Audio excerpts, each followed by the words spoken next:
السلام علیکم. نن به مونږ د HRIS په باره کې مونږ وایو او څنګه چې کوم دی په دې باندې مونږ د سټوډنټس ډیټا اپلوډ کولی شو، ځکه چې دا ډېر هاټ مسله ده. ټیچرانو ته اکثر په دې باندې نه پوهېږي. نو ګورو چې دا سټپ بای سټپ تاسو ته وښیم چې دا څنګه چې کوم دی نو ډیټا اپلوډ کېږي.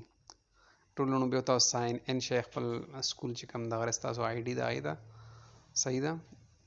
او دې نه بس چې کوم دی نو بیا تاسو به مینیو ته لاړ شئ او د مینیو نه چې کوم دی نو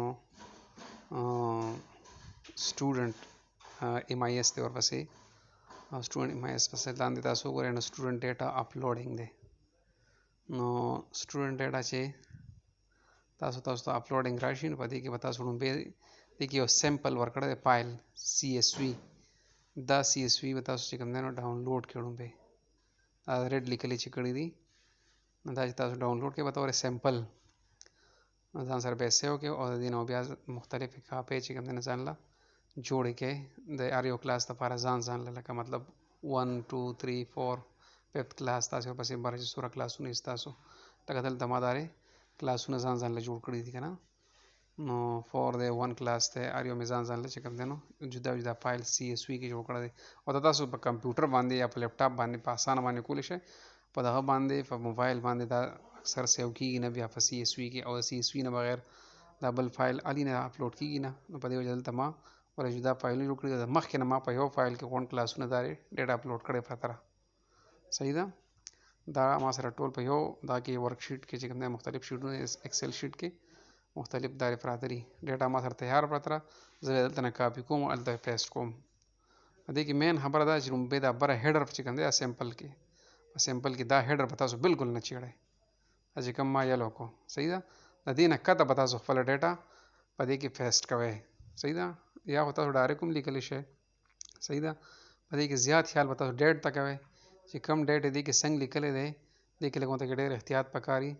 دا سیل به چې کوم دی نو دلته بره دغه نه کسټم نه دې فارمیټ به چینج کړئ، ډیټ ته به یې واړوئ. تاسو وګورئ دلته ډیټ دی که نه 1 دی دلته. په دې کې غالبا زما پر سیسټم کې داسې لکه کېدای شي تاسو په سیسټم کې هم داسې دا ډیټ چې کوم دی منځ کې راځي او دغه چې کوم دی نو هغه طرف ته راځي سر ته 8/1 لکه مطلب 1 اګست دی که نه. نو دې ته به لږ خیال کوئ چې ډیټ چې کوم دی څنګه فارمیټ په سیمپل کې ورکړی وم هغه شان تاسو سره راشي. بېشک هغه تاسو ډیټ کو منځ کې لیکئ که سایډ ته لیکئ تاسو سره څنګه راځي خو چې دې فارمیټ کې صحیح ده. دا ټول ډیټونه دي. دا هیډر سره به ستاسو کار نه وي، نور بالکل فایل کې به دننه ګوتې نه وهئ. د هیډر نه وکته تاسو چې کوم دی دا کته ایریا چې دی کې به تاسو پیسټ کوئ. دا به سیمپل په طور دغه ډیلیټ شو. اوس به زه دلته نه دا غونډه ډیټا راوالمه د پریپ کلاس ته. دا به زه کاپي کوم دلته نه سره د سیریل نمبر سره د هر څه ټیک شه. دا کاپي شوه. دا به زه هلته غونډه اوسم او هغه شان به په هغه سیلونو کې لاندې چې کوم دی دې نه د هیډر نه لاندې پیسټ کړم. دلته اوس ګوره دا به اوس پیسټ شوه صحیح شه ما سره راغله. او د دې نه ضروري نه چې که د فارمبې نمبر نه وي نو هم څه خبره نه ده چې چا تاسو له فارمبې نمبر وړو بس هغه پکې انټري وکړئ، فادر انټري پکې وکړئ صحیح ده. د شناختی کارډ ډیټ اف برث پکې او دا ایډمیشن نمبر چې دا داخل خارج هغه نمبر یې که نه چې کوم دا به تاسو سیو کړئ. هم په دغه CSV کې به یې سیو کړئ. دې تاسو تپوس کوي چې دا CSV فایل کې فیچر کم دی یا څه، تاسو بالکل CSV کې به یې سیو کوئ، بل فارمیټ کې به نه سیو کوئ صحیح ده. دلته نه سیو شو ها. اوس د دې نه پس زه موبایل ته ځم. دا فایل چې کوم دی ما موبایل ته راوړی دلته او دلته به یې زه اوس اپلوډ کوم صحیح ده. چې اپلوډ کوم نو دغه ته بیا راشم سټوډنټ EMIS ته او بیا اپلوډ ډیټا ته. دا دی کې یو سرچ اونته کې نشان دی، په سرچ باندې به تاسو کلیک کړئ او دا فایل چې ما کوم ځای موبایل کې سیو کړی دا یې نه اوچتوم. اوس دا ما د 4 کلاس فایل اوچت کړ هلته صحیح ده. او دې کې به چې کوم دی نو یو څو خبرو ته اوس خیال کوئ. دلته دا سنګل شفټ چې کوم دی په دې باندې کلیک کول لازمي دي، ځکه تا ته بیا ورپسې هغه چې کوم کالم دی په هغې کې تا ته کلاسونه بیا نه راځي. دا ایرر اکثر کسانو ته راځي. سنګل شفټ چې کوم دی نه سلیکټ کړئ. دا ستا ټوله ډیټا راغله صحیح ده. دا سنګل شفټ ما دا کلیک کړه په دې باندې ټیک شو. لاندې ډیټا پوره راغله چې څنګه عقل هلته وه دا به چک کې واقع ده. هغه شان ټیبل لا چې څنګه تا جوړ کړو چې کوم کلاس دلته به سلیکټ کړئ چې دا کوم کلاس دی صحیح ده. د دې نه علاوه چې کوم دی نو دا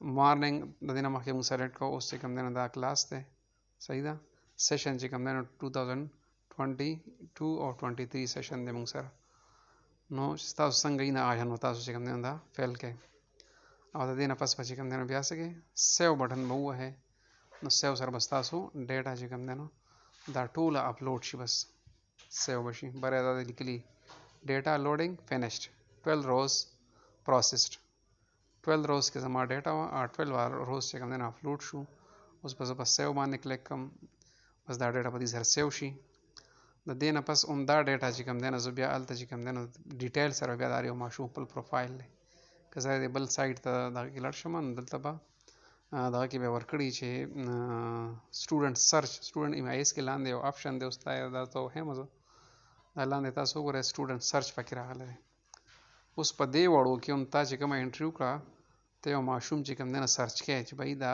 ما انټري کړی آیا هغه شته په دې کې که نشته دلته به د هغه ماشوم نوم چې کوم دی نه ورکړي هغه تا ته راوځي باقاعده بیا به د هغه ماشوم چې کوم دی نه پوره ډیټیل یو پروفایل وي خو خیر هغه وروستو خبرې دي او بیا تاسو پای کې د هغې پکچر ورکوئ د هغې پوره ډیټیل چې څومره تاسو ته میلاویږي وخت په وخت باندې هغه تاسو بیا اپډیټ کولی شئ نو دغه دغه HRIS د سټوډنټ ډیټا اپلوډ کولو طریقه وه ما وایي چېرې تاسو ټولو سره دا شیر کړم ځکه چې ډېر ټیچرانو ته ډېر هاټ مسلې دي دا بیا هم که چا څه کوېسچن وي نو کمنټس کې وکړئ زه به تاسو ته انشاءالله دا جواب درکړم دې نه علاوه چې کوم دی نو ویډیو کوم خوښ شوي نو سبسکرایب کړئ چینل لایک کړئ او شیر کړئ شکریہ